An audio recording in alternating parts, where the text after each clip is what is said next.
How are you today? I'm not doing too bad. Just kind of tired. Of course, that's the story of my life. You work graveyard shift, and I shall be taking an hour, a nap for a few hours before I mosey on to work tonight. But I figure, go ahead, let some political steam out of me, and let you know what's up. I'm sorry, I'm thirsty right now. Before I go into my commentary, as you can see, I'm wearing a peace button pen, and I chose to wear this peace button pen today, even though you see me wear it in the past, but I purposely wore it today because it relates to what I have to talk about in this commentary. Not like exactly directed, but I'm going to be lightly referencing it. So bear with me. And I guess let me start off by saying that and I will tell you this at the end of my commentary. To be sure to subscribe to this channel and to hit that notification bell to keep up to date with my commentaries. So let me go forth. Recently, in the magazine called Democratic Left, which is the magazine of Democratic Socialists of America, AOC, Alexandria Ocasio Cortez, was interviewed. This interview was presumably back in January.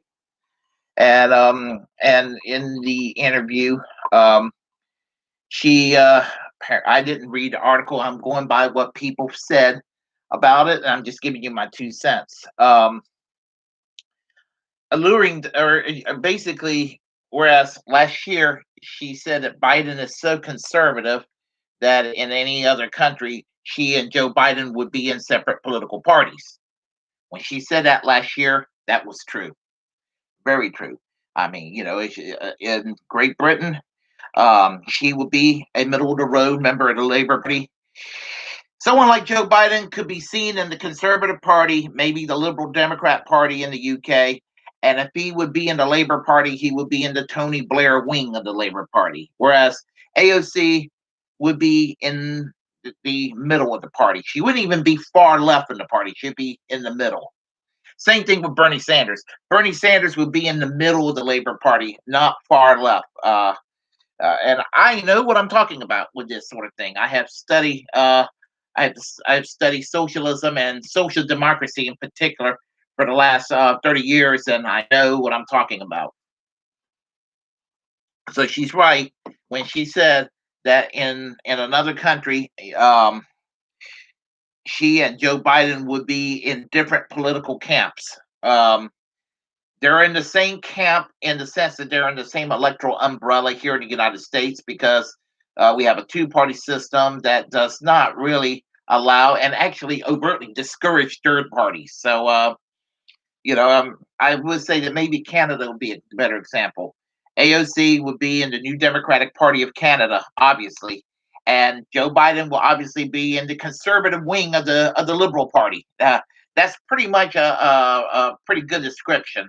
You know, Barack Obama, someone like Pete Buttigieg or Berto O'Rourke would be where Justin Trudeau is in Canada currently. Someone like Bernie Sanders and AOC would be in the NDP. So maybe Canada would be a better example. And as I said before, we could compare Canadian politics to the United States politics. The Liberal Party in Canada is a less shitty version of the US Democrats, and the Conservative Party in Canada is a less shitty version of the Republicans here. And the New Democratic Party in Canada is not shitty versus less shitty, but a more functional version of social democracy compared to our own version of social democracy here, which is trying to blossom, but we're going through growing pains right now. I say we because I see myself as part of that ideological tradition. Not an important person, just an asshole with an opinion. That's all I am. But let me get back to that interview. And I think this because this is obviously before Biden was sworn in, and I don't know what day in January, but obviously it was around the time of the insurrection. But um, apparently the insurrection was not mentioned in the article. I don't know, but she basically was trying to be optimistic about what this new administration is going to be. And I keep hearing this from a lot of my progressive friends I know personally, how Joe Biden is going to be the next FDR, and I keep hearing how on the Democratic left, the squad, and even though Bernie Sanders is not a Democrat, because it's with the Democrat, that the Bernie Sanders wing of the Democratic Party will be pressuring Biden to the left. And I hope that that will be the case, but I haven't really seen it. And, and she's disparaged this against ideological purity. Now, I have a problem with that because I have been in organizations where ideological purity exists. And the ideological purity that people claim I have in more left wing organizations I've been in the past, pragmatist. My politics didn't change. I'm just dealing in a more mainstream environment than I was back in the 1990s and the first decade of the 21st century. And I'm considered ideologically pure because I think it's unacceptable that the corporate Democrats keep getting their way. Really? No, no, I am not ideologically pure. The problem is not the left that demands what is considered, duh, which is considered a no brainer. That in other countries you have universal health care, you have a Medicare for all system like Canada, you have a single payer. I mean, you have a national health service like in Great Britain, or even in places like Holland and Belgium and Switzerland or Germany, where their healthcare system looks more like Obamacare here. It is a better, more efficient, more public type of Obamacare than what we have here in the United States. They have some kind of a public option that keeps the what private insurance exists in those countries. It keeps forces the private insurance companies to keep their prices down. So I am not being ideologically pure. In fact, if anything, I'm being very, very reasonable. Medicare for all at a minimum, at a minimum. And then starting to shit on the socialists. AOC and DSA is a socialist organization. And if you're actually criticizing socialists, I hope you're not becoming the new Nancy Pelosi or the new Barack Obama or whomever or the new Hillary Clinton, because all of them, while they were none of them were ever socialists in day of their lives, were at one time a little further left than they are today. Please don't make that evolution, because I will be greatly disappointed. But the controversy is taking place because it was listed in the Worldwide Socialist website. Now, what I know about it, and I mean, I am not a Trotskyist. I known people who are Trotskyists in the past, and um, I'm just going to say that when you deal with Trotskyists, just like any other movement, they have their point of view, and in my personal experience, when I have dealt with Trotskyists in the past, a lot of them have been kind of sectarian. My apologies to actual Trotskyists in the audience that are a fan of my program here. But I've seen websites back in the 1990s that attack and the early 2000s attacking the New Democratic Party. Obscure Trotskyist websites from Argentina doing this sort of thing. It's going back 2 decades ago or early 2000s. Um, this pen I received personally from Jack Layton of the New Democratic Party of Canada, the late Jack Layton, who was the leader of the New Democratic Party, who basically transformed the New Democratic Party into the actual opposition to the conservatives years ago. They grown under the leadership of Jack Layton. Well, and then now they're back to their third party status again. But the point I'm trying to make is that Jack Layton was attacked by some obscure Trotskyist website, similar to the Worldwide Socialist website. And so if they're going after AOC, it seems like, in my experience, I've seen socialists go after successful. I've seen Trotskyists go after um, successful social democratic movements to try to co-opt, take over, that sort of thing. And it's just something in my experience. I do know Trotskyists who are not of that sectarian mindset too. So I just want to make a differentiation and just calling things as I see it. But anyway, getting back to the interview.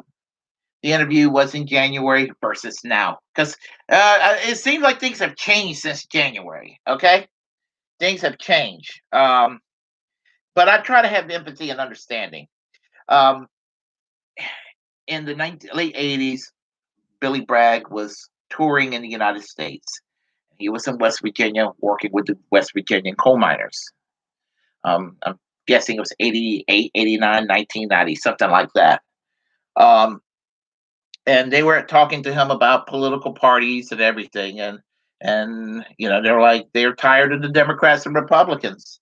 And Billy Bragg says something to the effect of, "Well, do we really need anything to in the middle of the Democrats and Republicans, because that would just keep the problems persisting. We need something in the United States to the left of the Democratic Party."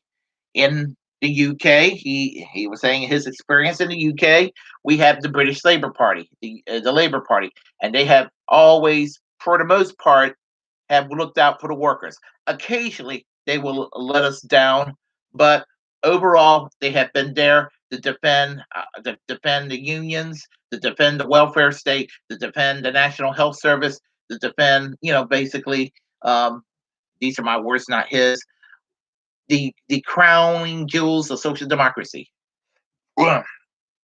So basically, he was saying that he was saying this, and this was at a time before Tony Blair came in and bastardized the Labor Party with his new Labor Project.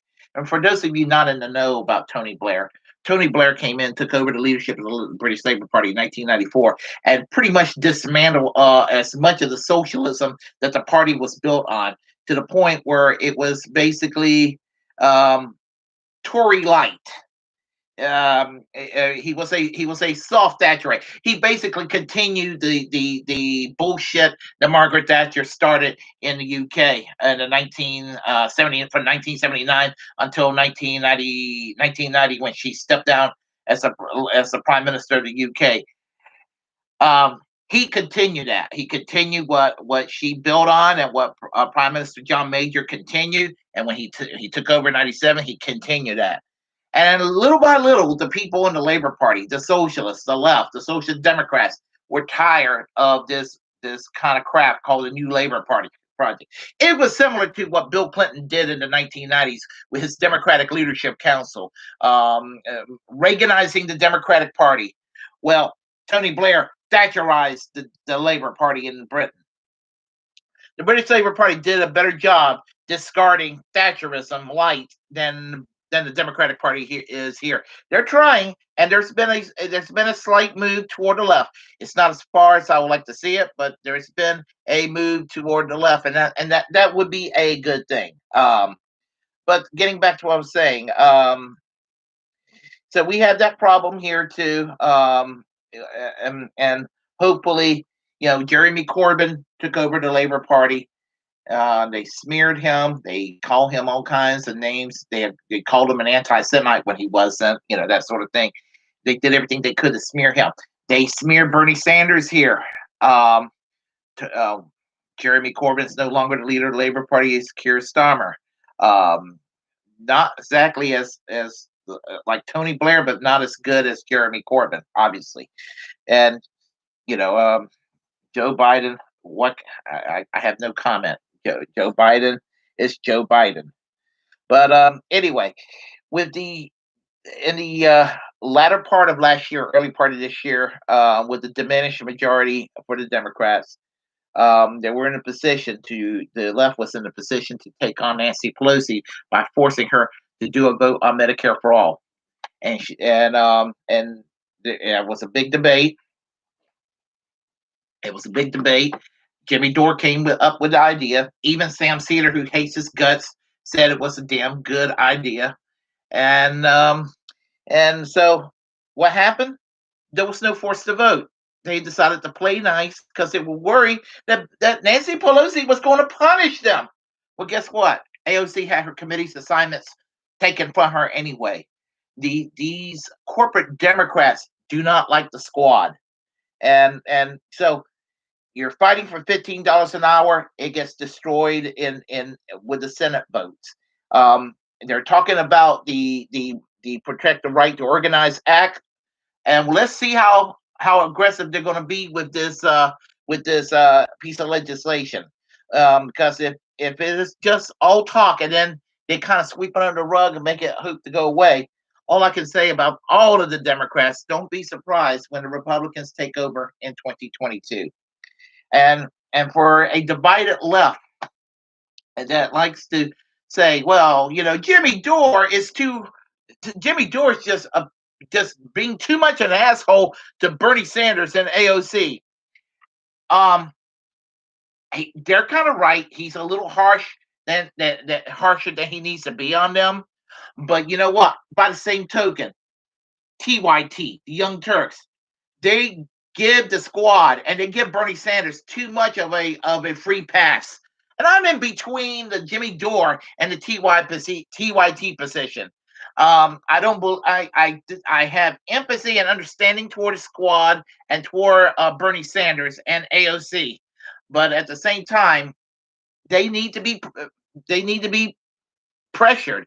And this is no time for people on the left to sit on their laurels and cheerlead the squad and cheerlead Bernie Sanders, while they softly criticize Joe Biden or softly criticize Nancy Pelosi and softly criticize uh, Chuck Schumer.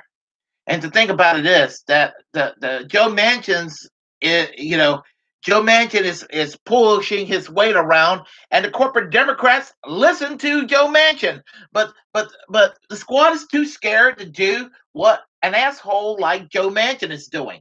You see, um, I don't like Joe Manchin. Even if it means a reduced majority for the Democrats, he's a fucking Republican anyway. As I say, you know, just push him out of the Democratic Party, since he votes with the Republicans most of the time anyway. You know. But oh no, go and punish the squad. That's what the corporate Democrats do. And when someone like myself call on it, uh, I'm somehow enabling Donald Trump doing this. What?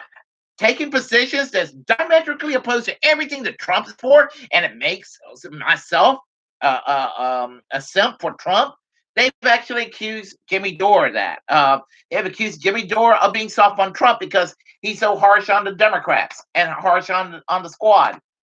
Well, the thing about it is when the squad is not doing their thing, which is to pressure the Democrats to behaving like Democrats from the FDR period and stop behaving like moderate Republicans from the Ronald Reagan 1980s era. I don't see how that's being a pro-Trump enabler at all. I do not see it at all. But I hope that there's going to be a push by the squad. I mean, like a bold push by the squad against the corporate Democrats. You can't be nice to the corporate Democrats. You got to demand. You got to demand. You got to go there. You got to take shit from them. You got to. I mean, you got to go grab it from the corporate Democrats. You got to snatch it from them, and you got to take no prisoners in doing so. And you got to deal hard with these people. You just can't sit there and be a badass talking about how I favor Medicare for all and a Green New Deal in my congressional district and the $15 hour minimum wage, and then I play along just to get along with the other Democrats because Ted Cruz sucks. Hey, I agree. Ted Cruz sucks. Marjorie Taylor Greene sucks. Lindsey Graham, horrible human beings. Absolutely, easiest thing in the world to go and crap on Ted Cruz and Lindsey Graham and Marjorie Taylor Greene. But you need to have courage to take on Nancy Pelosi. You need to have courage to take on Chuck Schumer and Joe Manchin and all of those bastards, and take them and what Kyle Kalinske called what is needed a hostile takeover of the Democratic Party. Nothing less will do. Nothing less will do. Well, anyway, that's the steam I had to get off of me. So that's what I'm doing. And if we can't reform the Democratic Party, we need our own Labor Party. At the end of the day, I know that's going to be the ultimate answers, and it just looks more and more like we need a Labor Party every time. It looks more and more like I'm trying to be patient, and I do want to see the Democratic Party inch back toward the FDR direction and away from Bill Clinton. But we'll see. We'll see. If you like what you heard, press like and comment. If you disagree, comment anyway. We'll have a conversation. Feel free to share the content on this channel. As a First Amendment absolutist, it's my duty to inform you to go and create your own platform and utilize it because we're the muckrakers of our time. And remember, feel free to subscribe to this channel and hit that notification bell to be kept up to date. And until next time, I am American social democracy, peace, and class struggle yesterday, today, tomorrow, until we have full economic and social justice for all.